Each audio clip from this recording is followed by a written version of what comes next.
there. So what I do in the morning when I break my fast, I do an internal shower first.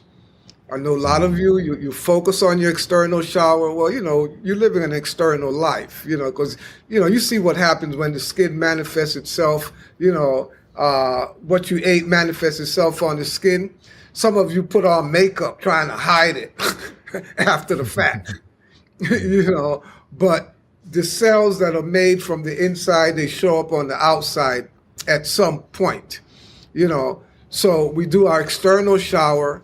Yeah, because we focus on what we see on the outside. We're not looking at the fact that what we see on the outside was made on the inside. Beauty is only skin deep, True words. And if I could ask quickly, you mentioned the external shower. I assume you take some form of external shower. Do you use any products or is it all natural? Can you talk about that? Well, I use a natural plant soap. Okay. I use a natural plant soap. Usually they probably may have like glycerin or something like that in it, or some kind of oil, olive oil or something of that nature. And then it's just essential oils, no fragrance and stuff like that, just nice essential oil, no perfume.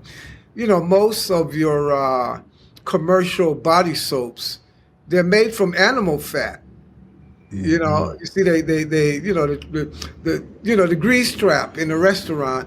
There's a truck that comes around and collect that grease, and they sell it to the soap makers. So your white soaps, generally they're made from pork. And you would smell it if you're in a neighborhood where they making soap. You smell it like, woo, they at it again. They at it again. Yeah, there was a book, one of the early books that I read in the 60s was a book by the name of, the title was How Not to Eat Pork. And they showed all the cosmetics, everything that had pork in it. There's a whole bunch of stuff. I mean, it comes by different words, lanolin and talc and all kinds of other different words. It's like, oh man, that's pork, huh? So you see your white soaps, that's that fat, the bacon fat, that you see. So anyway, internal shower. The external shower, you're very particular. You take that every morning and you make sure that your water is crystal clear. But the internal shower, whether you know it or not, that cup of coffee that you're reaching for in the morning, that's your internal shower. If your external shower water came out something looking like coffee, you are not getting under there.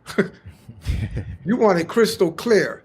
So why should you put in a muddy looking dirty water, calling it coffee in the morning?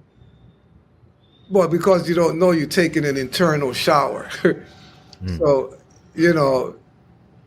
wow, those who don't know, more power to you. Tough luck.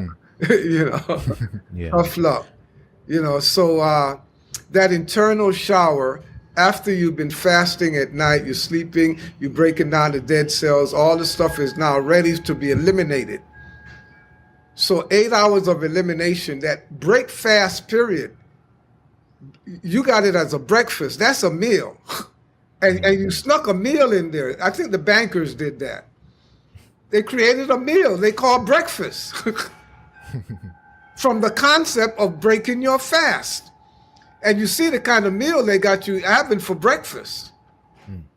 Cereals. What? That's the last thing your body would need in the morning. Some starch, some glue, some paste. How you gonna load up your child's body with cornmeal porridge, oatmeal porridge, and send them off to school thinking they're going out there to learn? No, the digestive energy is in the stomach. The blood is in the stomach trying to break that down. That's a building food. Starches and protein are building foods. The body is not in a building mode first thing in the morning. It's in elimination mode. So your starches, they build by stuffing you. That's why they call them stuff. The stuff I eat. There's a restaurant by that name. And stuffing, like we stuff the turkey with stuffing. Mm-hmm. You see a lot of people today, they look stuffed like a turkey. They call it, they say it's inflammation. They be like looking like real cold turkeys. Inflammation. Yeah, starch. Full of starch.